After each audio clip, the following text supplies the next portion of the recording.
Karl Marx, nas suas Grundrisse, ele vai fazer um questionamento bem interessante. Ele vai tentar entender exatamente como que é possível ainda o mito, o épico grego no mundo de hoje. E podemos dizer que o mundo dele, de certa maneira, é o mundo de hoje porque o questionamento que ele faz aqui é muito contundente. Eu vou ler rapidamente o texto aqui para gente, só para a gente poder ter noção da questão apresentada por ele. Sabes que a mitologia grega foi não apenas o arsenal da arte grega, mas seu solo. A concepção da natureza e das relações sociais, que é a base da imaginação grega e por isso da mitologia grega, é possível com máquinas de fiar automática, ferrovias, locomotivas e telégrafos elétricos? Como fica Vulcano diante de Hobbits e Com, Júpiter diante de para-raios e Hermes diante de Crédito Mobile? Toda mitologia supera, domina e plasma as formas da natureza na imaginação e pela imaginação desaparece, por conseguinte, com o domínio efetivo daquelas forças. Em que se converte a fama ao lado de Printing House Square? A arte grega pressupõe a mitologia, isto é, a natureza e as próprias formas sociais já elaboradas pela imaginação popular de maneira inconscientemente artística. Esse é o material, não uma mitologia qualquer, isto é, não qualquer elaboração artística inconsciente da natureza, incluindo aqui tudo o que é objetivo também à sociedade. A mitologia egípcia jamais poderia ser o solo do seio materno da arte grega, mas, de todo modo, pressupõe uma mitologia, por conseguinte, de modo algum, um desenvolvimento social que exclua toda relação mitológica com a natureza, toda relação mitologizante com ela, que, por isso, exige do artista uma imaginação independente da mitologia. De outro lado, é possível Aquiles com pólvora e chumbo, ou mesmo a Ilíada com a imprensa, ou mais ainda, com a máquina de imprimir? Com a alavanca da prensa, não desaparecem necessariamente a canção, as lendas e a musa, não desaparecem, portanto, as condições necessárias da poesia épica? Esse questionamento que o Marx apresenta aqui nesse texto, ele é muito interessante, porque ele condiz muito com tudo aquilo que o Ocidente vem questionando a partir do século XX.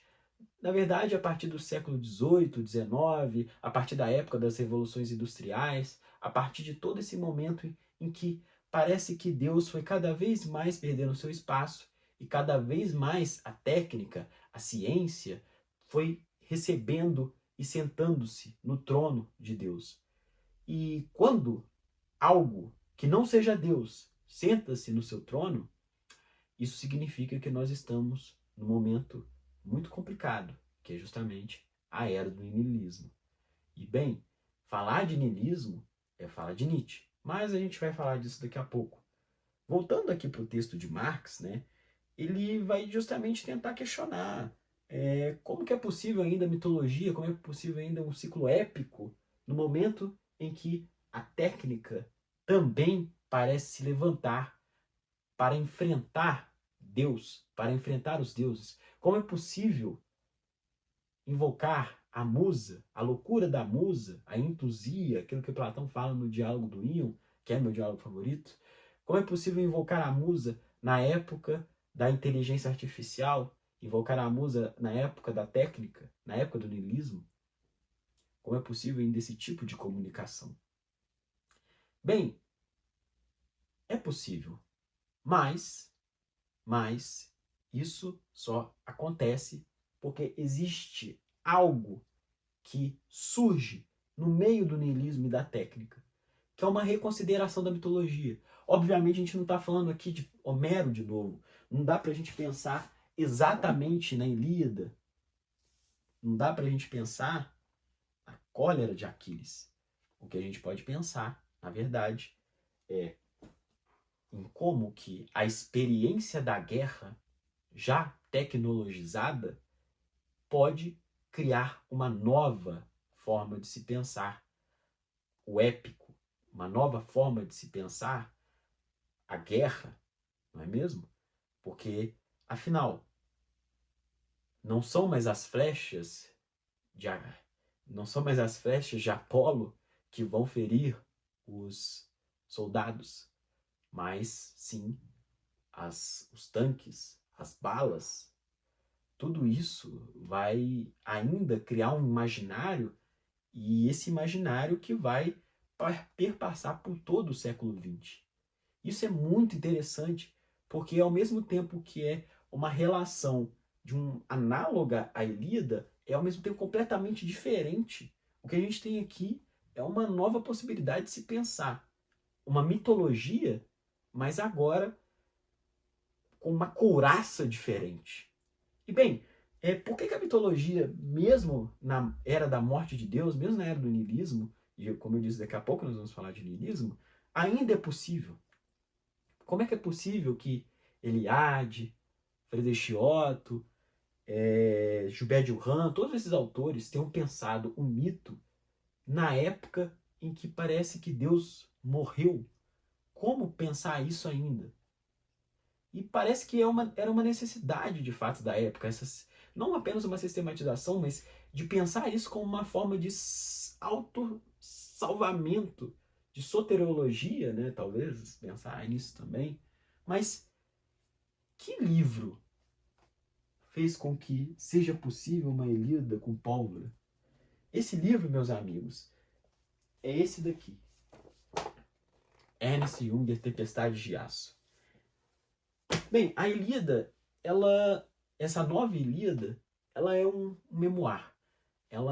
São memórias do fronte que o Junger teve na época dele. E é extremamente interessante porque a maneira como ele coloca as memórias dele de maneira visceral, sangrenta, mostram que a guerra mudou completamente. A forma como a guerra aconteceu, ela mudou. E não só isso, a linguagem feita para se poder compreender essa guerra é completamente outra. Um épico necessita de versos, de hexâmetros, né? Pelo menos o homérico. Mas agora, como fazer poesia no fronte? É possível? Sim, tiveram autores que fizeram, mas a forma como Junger coloca as analogias, a maneira como ele demonstra a guerra a partir das suas memórias, dos seus escritos, precisava de uma nova forma, precisava de uma nova maneira de contar essa história que não poderia caber nem num épico, da maneira épica grega, e também não poderia caber numa planilha, porque não adiantaria você apresentar tudo isso numa planilha de dados. A guerra precisava ser apresentada para o público da maneira como ela era, visceral, a partir de um sujeito que foi capaz de experimentar tudo aquilo, que foi capaz de ter uma experiência interior que mudaria por completo aquilo que nós entenderíamos por guerra, que nos transmitiria este sentimento, que foi um sentimento único e visceral, que só aqueles que viveram aquele momento seriam capazes de fato, entender, explicar. Mas nós estamos falando aqui de um elemento literário, porque, afinal, né, a, a literatura, a filosofia, tudo isso envolve uma concepção de passagem, uma hermenêutica. Você precisa passar esse tipo de experiência para alguém. E, bem, o que o Junger faz nos Tempestades de Aço é extremamente interessante. É aquilo que nós poderíamos dizer de uma estética nihilista, que é uma coisa que o Mário Bozinco diz, que ele chama de uma espetacularização de cenas de triunfo que triunfam a mecânica anuladora da nova guerra tecnológica. É transformar a guerra em um objeto estético. Entender a guerra como um objeto pelo qual você possa ter uma experiência do terrível, do sublime. E isso é extremamente único na literatura nessa época. Hoje a gente consegue ver que, bem, existem filmes de guerra que nos anestesiaram. A gente vê o Resgate do Soldado Ryan 200, 300 vezes quando é criança e a gente acha que entendeu o que é a guerra. A gente vê o Cavalo de Guerra, a gente vê, sei lá, Nada de Novo no Front, o novo ou o antigo. Mas para aquela época, esse livro aqui mudou completamente uma concepção literária. A literatura de guerra mudou completamente a partir desse livro, de tão importante que ele foi.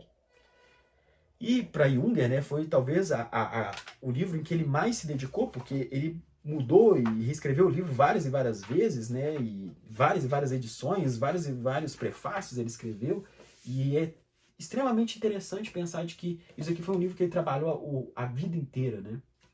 Mas, né, como entender essa linguagem de que vai relacionar mito, niilismo, técnica, e tudo isso tá já desde esse primeiro livro. Isso que é interessante, você encontra todas essas coisas ali. Tem uma passagem muito interessante do George Steiner, num dos prefácios do livro dele, chamado, um dos livros do Junger, né, que é sobre as falésias de mármore, que talvez eu fale daqui a pouco, em que ele vai dizer o seguinte: Ernest Junger chegou mais perto do que qualquer outro escritor, mais até que os poetas, de imprimir na língua o molde da guerra total. Em parte, provém da determinação de Junger de tornar o ofício da escrita uma contraparte do ofício do combate. O inferno caótico de Somme Langmark se torna mais do que uma lembrança causticante ou um exemplo de vida enlouquecida.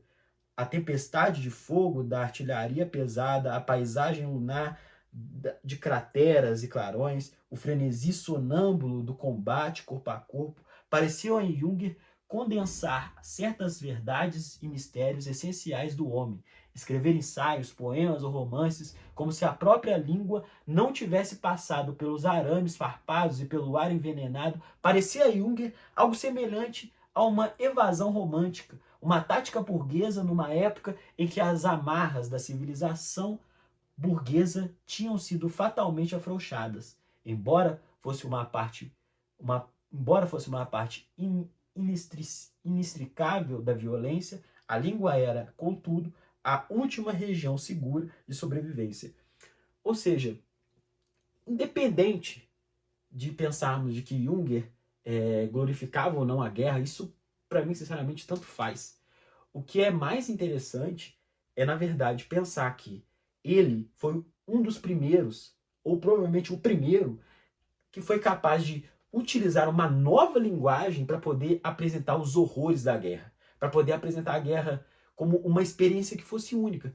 E é interessante porque no Tempestade de Aço nós temos às vezes momentos extremamente grotescos e ao mesmo tempo nós temos momentos extremamente tediosos. E esses dois momentos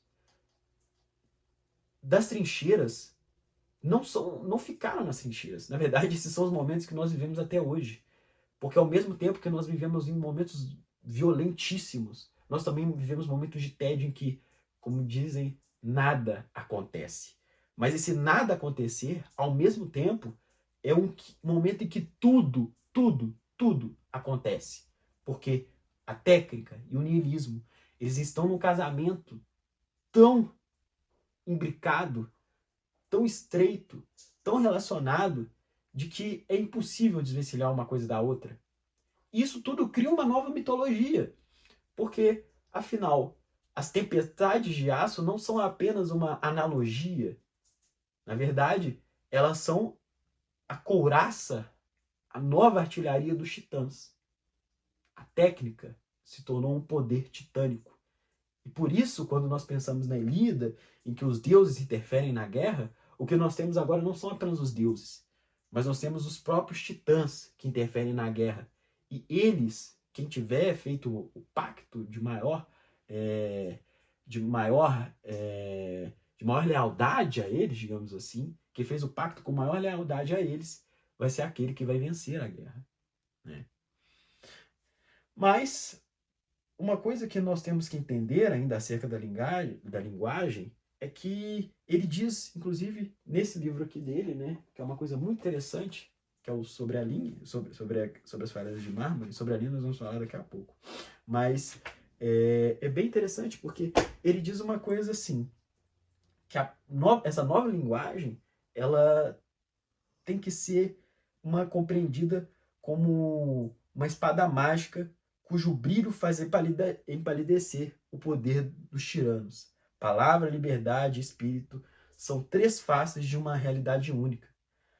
A palavra, ela deve expressar a capacidade de descobrir a unidade do real em sua decadência, um campo capaz de salvaguardar uma beleza que se esconde no império atrofiante do niilismo. Isso significa o quê? Somente por essa nova linguagem, essa Ilíada com pólvora, que seria possível passar a experiência da guerra. A Fronteslebens, que é aquilo que o Junger vai desenvolver muito nesse livro aqui, Guerra como Experiência Interior, porque, afinal, a guerra não foi simplesmente um evento histórico de X, de momento X a momento Y. Não. Ela foi uma experiência que mudou toda uma geração. Quem foi para a Primeira Guerra não foram simplesmente os velhos, os guerreiros, os soldados antigos, não. A juventude completa passou por aquele momento. E é extremamente interessante porque uma das primeiras coisas que são ditas nesse livro é o seguinte: a guerra fez de nós aquilo que nós somos. O Junger fala isso, de que a geração dele foi a geração que foi completamente mudada pela guerra. Não seria possível pensar o século XX sem a guerra. Porque a guerra, como ele diz num texto dele, de 1930, a guerra penetrou até mesmo no progresso. Então, na verdade, o progresso foi capaz de penetrar até mesmo na guerra. Então, a guerra ela não é apenas aquilo que seria decidido por castas aristocráticas, mas sim a partir de uma reunião de força, um acúmulo de forças tão grande, de potências tão grandes, que ultrapassaram a própria concepção temporal de guerra.